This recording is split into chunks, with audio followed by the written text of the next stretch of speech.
we're starting with a new story today in our textbook. It's called The Governess. Before we do our bell ringer, let me just talk real quick about what a governess is. Does anyone know what a governess is? No. Okay, when I went to university, when I went to college, we got to take like an elective English class, and I took Victorian governess. So I'm a nerd about all this stuff, and it's really fun actually. So a governess is kind of like a nanny. So back in Victorian England, way back in the day, these teenagers would go and become like a nanny. They would be the teacher and the caretaker for these kids of the really, really rich, right? And they were like 16, 17, 18. Some of them were even like young as 14, 15. Because back in Victorian England, if you didn't get married between then, you weren't gonna get married. Like if you were 17 and not married, you weren't gonna ya pasó. You're done. You're not getting married. It was very weird. It was a very different time. And if you came from a poor family and no rich man wanted to marry you, even more. Like you're done. You're not getting married. Go become a teacher. So these families would send their kids to these young girls to the school, to governess school, to learn to become a governess, because their family was so poor. It was one less mouth to feed, one less person to take care of, and less money to spend. So what they would do, they would take care of the kids, teach them math, reading, a foreign language. They would teach the girls how to curtsy, how to be polite and behave. They would teach the boys, you're going to become the man of your house, the man of the house. You need to know how to act, how to talk to people. So they basically took care of the kids because the parents were too busy taking care of the house or doing rich people things. So just to keep in context, that's what a governess is. Sometimes they were not treated the best. They were mistreated and abused sometimes just because these girls were so young and they didn't want to lose their job. And that was kind of a thing they would teach them in governess school, is to be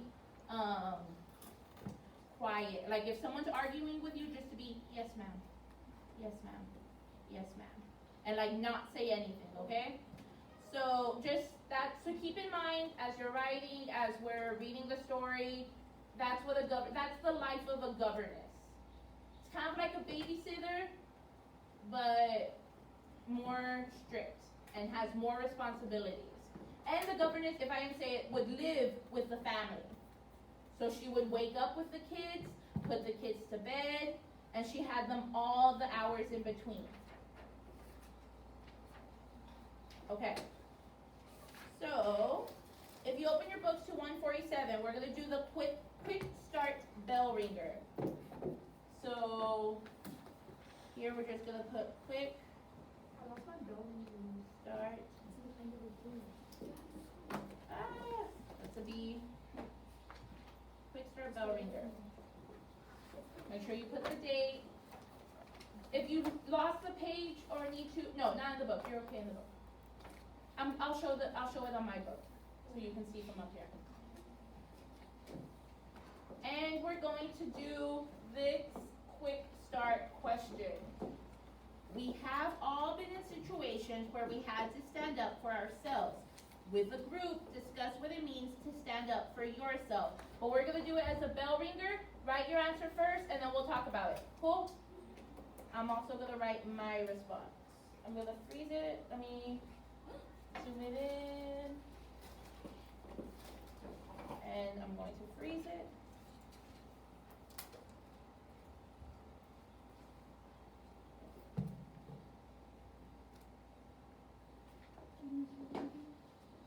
What do you do? Answer that question. What it means to stand up for yourself.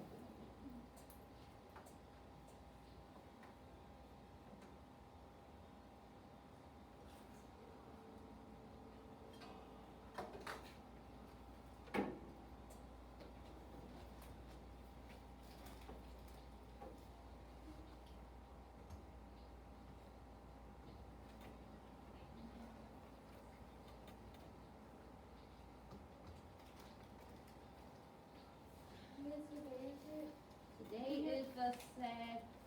Yes, the second.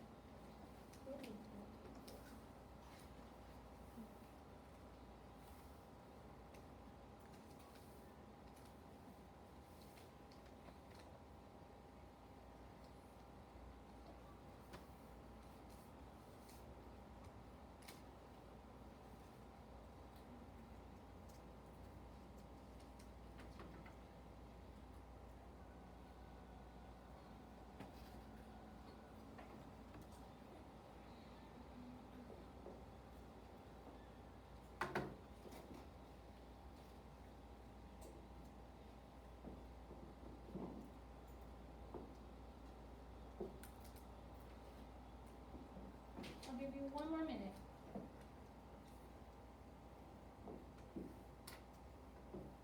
Is that spell confident? Confident. CONFIDENT.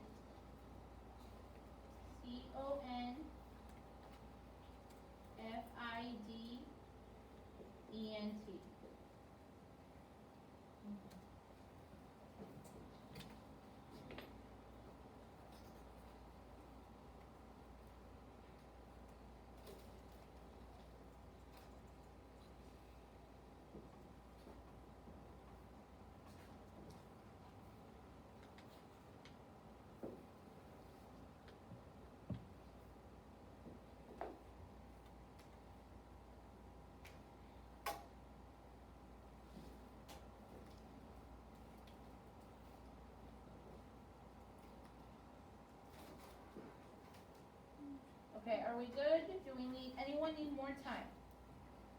Okay, I will give you more time.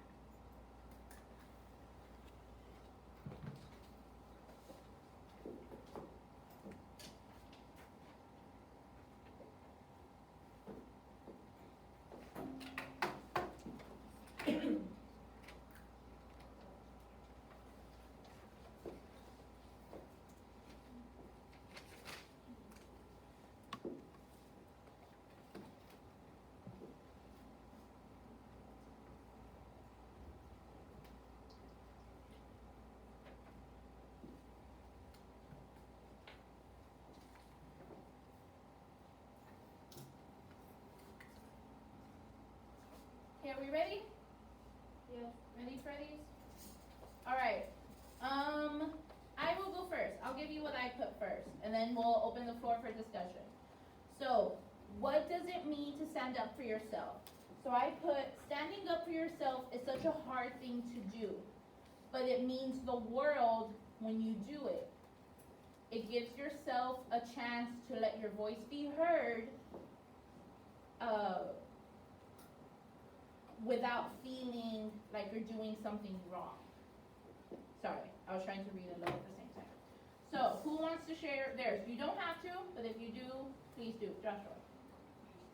I feel the meaning to stand up for yourself is when you're being pushed around, you'll get backed up and tell them to stop. And if they don't stop, then you have to make it stop. Good, yeah. Because, no one likes to be bullied or pushed around. And sometimes you just need to stand up, tell them to stop. Because if they see that you can't be, pushed around anymore, they're not going to do it. Anyone else want to share? Kayla? Standing up for yourself, to me, I think it's when you're brave and confident. Or confident. I like that.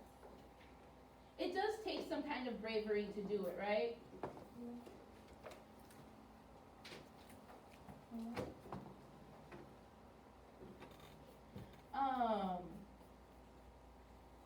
It does take confidence because you get scared. Like I know when I do it, I get scared. Does anyone else get scared? Yes. Because it's like, one, you don't know how the other person's gonna react. Like, are they gonna hit you? Are they not gonna hit you? Yes, I've had to before. Yeah, everyone. Time. Yeah, and unfortunately, you all, I hate to tell you, you're not going to ever stop standing up for yourselves. Like, if you think right now it's just in middle school or in high school, like, no, it's through your adult life. You're always gonna have to stand up for yourself. It's when you're like walking around like on the sidewalk and you pass they might just tell you something. And yeah, and sometimes you can either walk away because it's nothing that big of a deal, or you have to stand up and, you know, stand up for yourself. Good, good. Okay, close our journals for now. We might, depending on the time, we might get to them in a bit. So let's look real quick. We finished our analyze the drama notes. So let's just go through these real quick. You can highlight what I highlighted, or you do not have to, because it's technically all the notes that we took in our journal. So, genre elements right here. Drama, written by a playwright, and the playwright is another word for what? The director. Not the director, not the scene. Good, the author, the guy who wrote it. We just don't say author, the author of the play. It's not fancy enough. We gotta say playwright. Includes a cast of characters and relies on dialogue and stage directions to tell a story. So I'm gonna start here. Analyze drama. The play you are about to read is a drama, a form of literature intended to be performed. Like other literature, a drama presents events called plot, just like any other story. We talked about that Tuesday, and conveys the time and place of those events called the setting. Again, just like a novel, just like a short story. The plot centers on a conflict or struggle between opposing forces and unfolds through the characters' words and actions. Unlike other literature, a drama usually includes the following: a cast of characters, a list of all the characters in the drama. If you haven't seen a play in a while, the characters are going to be, usually they're listed at the very beginning of the play before it even starts. A dialogue, words that the characters say, the character's name precedes his or her lines of dialogue. So when she comes back, you go. It will say like, Joshua, I feel like eating hamburgers. Justin, but I feel like eating pizza. And that's their dialogue. Stage directions, instructions for how the drama is to be performed. These instructions are often set in parentheses, so it's either these or brackets. I've seen some plays that do it with brackets. It just depends on what the publisher wanted, what the playwright wanted. Because dramas are meant to be performed, reading the script requires you to focus on dialogue and stage directions to picture the action and understand the drama's meaning. This is why I think when you get a drama on the STAR, on the test, some of us get a little bit freaked out. Now I think I understand why. And this paragraph says it well. Requires you to focus on the dialogue and stage direction. A play is meant to be performed, meant for someone to visually see. It's like a movie. It doesn't make sense when you are reading it and you can't visualize it. And some of us are better at visualizing than others. You can picture the whole play happening in your head. Some of us can't do that. That's okay. But it helps. That's what the stage directions are there for. It helps to move it along. Okay. Real quick on humor. So playwrights create humor by using certain literary techniques. The mood of a play is the feeling that the playwright creates, such as happy or somber. Voice refers to the playwright's unique style of expression. Tone is the playwright's attitude toward the play. Okay. I want to get started on reading, so we're going to move on to page 148. And let's see, using context clues, if we can figure out these vocabulary words. So, when I say them, repeat after me because they're a little, I have a feeling you all might not have heard of them, but we'll see. Maybe it'll surprise me. So, Madame. Thank you, Andres. Everybody. Madame. Inferior. Discrepancy. And heirloom. Good.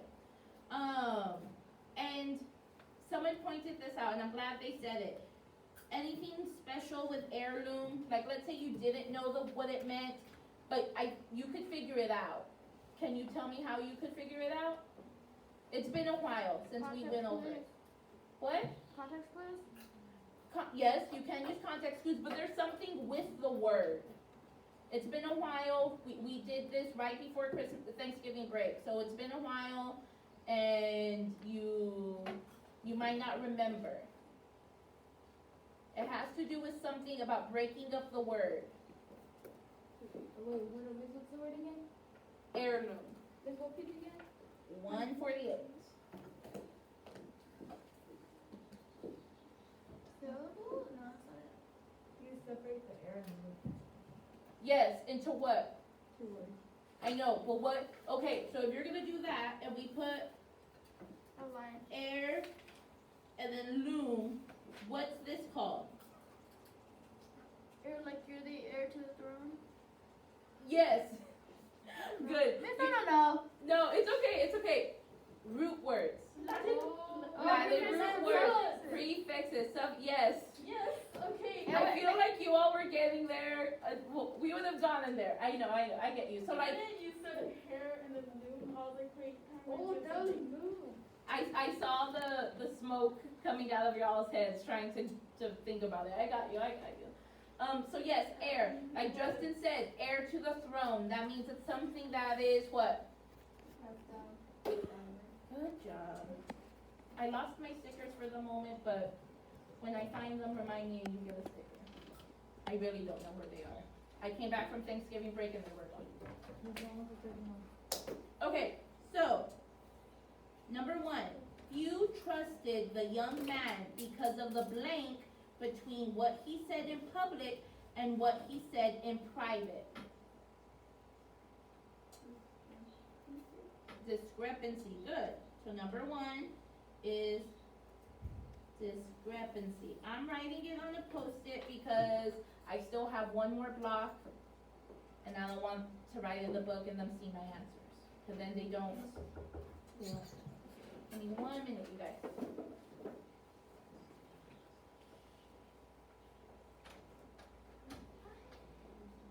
Yes. Angel. Justin. Angel, go over there. I know, I've been busy with, Here, I'm gonna hold it. No, I got it. trucking. I got it. We just found more. Hold it and then it'll come out. We just found out more. We should be sending an email. Thank you. Okay, sorry you guys. Alright, number 2. Lena's employer had asked the young maid to call her blank, though the term was rarely used these days. I said madame, right, madam? I watched the Aristocats with my nephews the other day, What? and they say madame, so I just have it, madame, in my head. 3. The vase that her grandmother gave her was an expensive family heirloom. That one, we know. What's it thing? Isn't it there? What's happening, you guys? Oh, there he is. 4. The staff at the newspaper treated the new hire as? What happened? As inferior. So discrepancy is just, Put your hand right here. discrepancy is like, it's not consistent. Yeah, it's a disagreement, it's not consistent. It's like when your brother tells you, okay, mom's gonna ask where were we? You tell her we were outside playing all day. And then your mom comes home and she says, where were you and your brother? And you say, oh, we were playing home all day, I swear. And then your brother says, we were inside. Or like he starts freaking out and then your mom automatically knows something's up. Madam, it's just, what a way of addressing someone exactly. Usually the lady of the house would like to be addressed like this. Heirloom, we said something that gets passed down to someone. And inferior, less than. Not equal to, less than. Alright. Okay. So this is a play, right? And it would be really weird if I read all the characters in the play. So what I'm going to do, we're going to number and count off. Stay with me, but we need to be paying attention, okay? I'm gonna start here with 1. And then Andres, you would be what? And there's only 3 characters. Everyone. Wait, listen. The mistress, Julia, and stage directions. So we're gonna count off. So 1, Andres, you are. 2, Kayla, you are. 3. So that means 1, 2, 3. Joshua, you are. 1. Jose, you are. Jose. It's 2. 2. Pay attention. Sarah is 3. Hannah is 1. Michelle is 2. Emily 3. What about it? 2. You all, I need you all to say it out loud with me. 1, 2. The first row goes 1, 2, 3. Joshua 1. Jose 2. 3. Sarah 3. Hannah 1. Michelle 2. Emily 3. Kira 1. Justin 2. Alani 3. And Jesus 1. Okay, if you're a 1, raise your hand. Wait. No. Wait. If you are a 2, raise your hand. This is number 1. Oh, wait, If you're a 3, raise your hand. Number 1 is the writer. No, I'm gonna be the writer because he doesn't talk a lot. Then I want to be Julia. So number 1, you are going to be the mistress. But I'm not gonna be that. No, well, let me explain. You're gonna be the mistress. Why aren't you not gonna be it? I don't like it. 2. Why? Julia. Fine. The 1s can be Julia. The 2s are the mistress, and the 3 are the stage directions. Again, the stage directions are in what? What are these called? Parentheses. Thank you, parentheses. So, take a look at the story. 1s are Julia. 2s, the mistress. 3, stage directions. Look through the story, see if there's anything that you're like, ooh, I need to, like, how do I read it? What do I do? We're gonna read it together. So, all the 1s are Julia. When it comes to a Julia line, everyone's gonna read together. Everyone? Everyone. So you're not gonna be by yourself. Everyone's gonna read together. Number 2's when the mistress line comes up, everyone's going to read, not just you by yourself. I'm trying to make it a little less awkward for you all. Yes. This isn't it all the ones together, all the 2s? Yes. Because you keep saying everyone. Well, everyone's 2's. What do you not get? Like, What number are you? 1. 1. So you're gonna be reading all of Julia's lines. But where are my other number 1s? So all the 1s. Yes. And then all the 2's are gonna read the mistress's lines, and all the 3's are gonna read the stage directions. Okay? Yes. You don't have a book. There are some people who aren't here. Go ahead and get their book, and you can use it. Yes, ma'am. The story is on 149.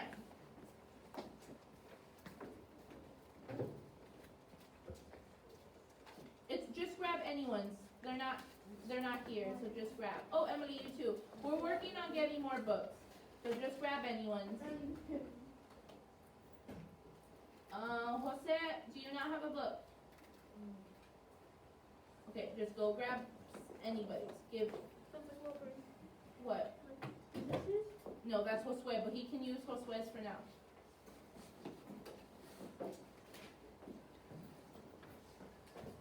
Okay, are we ready? All right. The Governess from The Good Doctor, a drama by Neil Simon. Okay, I will read writer. Who are my 3's? Remember, you're reading everything in parentheses, so Appears in a spot as it addresses the audience. it's gonna be weird. Y'all are gonna read it together. Ready? 1, 2, 3. Appears in the spot and addresses the enemy. Good. Wait. For those who are offended by life's cruelties, there is an alternate ending. Ivan Ilyich Chedorova went home, took off his coat, lay down on the sofa, and inherited 5 million rubles. Stop. Do we all know what rubles are? No. Rubles are, like we have dollars in America, rubles are the currency of Russia. There's not much point to it, but it is uplifting. I assure you it is not my intention to paint life any harsher than it is. But some of us are indeed trapped. Witness the predicament of a young governess who cares for and educates the children of a well-to-do family. My threes? Lights up the mistresses of the house at her desk. She has the count book in front of her. Good. And just speak a little louder, you guys. Even if you mess up, I'd rather you just read than mess up. That's why you all are doing it together. So if you feel like I don't want anyone to hear me, there's tons of people hearing you. You'll be fine. If you like, I will read with you in some parts, not all of them, but every now and then I will read with y'all so you can feel a little bit more confident. Deal? Yes. Cool. Okay, so my twos, you go to mistress. Julia. We're trapped indeed. Julia. Wait. When you see these, we gotta let the threes talk. It's gonna take practice, you guys. We gotta let the threes talk. So, Julia. Turn the page. A young governess, Julia, comes rushing in. She stops before the desk and curtsies. Head down. Yes, madam. Good. And how are the children come along with their French lessons? Coming along. Wait, you missed the line. Oh. Look at me, child. Pick up your head. I like to see your eyes when I speak to you. Lifts her head up. Yes, madam. But her head has a habit of slowly drifting down again. And how are your children coming along with their French lessons? They're very bright children, madam. Eyes up. They're bright, you say. Well, why not? Why not? And mathematics? They're doing well in mathematics, I assume. Yes, madam. Especially Vanya. Certainly, I knew it. I excelled in mathematics. He gets that from his mother. Wouldn't you say? Yes, madam. Pause.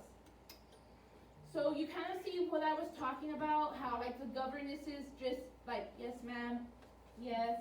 Like what is she supposed to say when the mom asks her, and remember she's living at the house and she's paying her. So what is she supposed to say when the mom asks, they are smart, aren't they? Yeah. What is she supposed to say? No, ma'am, like, let me be honest with you. It's not like a teacher now. Like, if one of your all's parents were to ask me, how is Justin doing?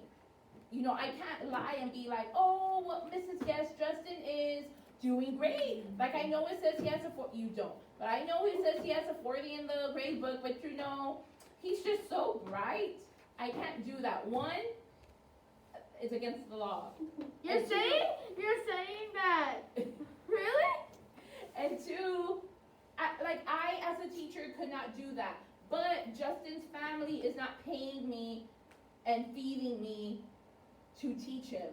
So I have to be honest with Justin's mom and say, no, Mrs. Guest, Justin, we have some issues. But this girl, Julia, cannot. She has to be like, yes ma'am, even if... She said that your children are not doing so well, are they? She's fired.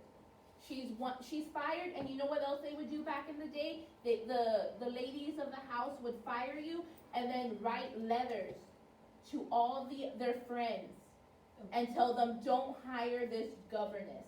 She stole, and they would make up lies. They would just tear them apart, And they would send all these letters to all the very wealthy ladies of the city or community. And so if Julia got fired and would go look for other jobs, they would be like, no, we're not hiring. We're not hiring. Even though they needed one, they would tell her no, because she got a bad rap. It was a very, very picky world. Good. We're doing very good with the I reading, you know, all. but Miss, she says if your children aren't doing it, how are your children? Are they not doing well in school? Does she have to say yes, ma'am?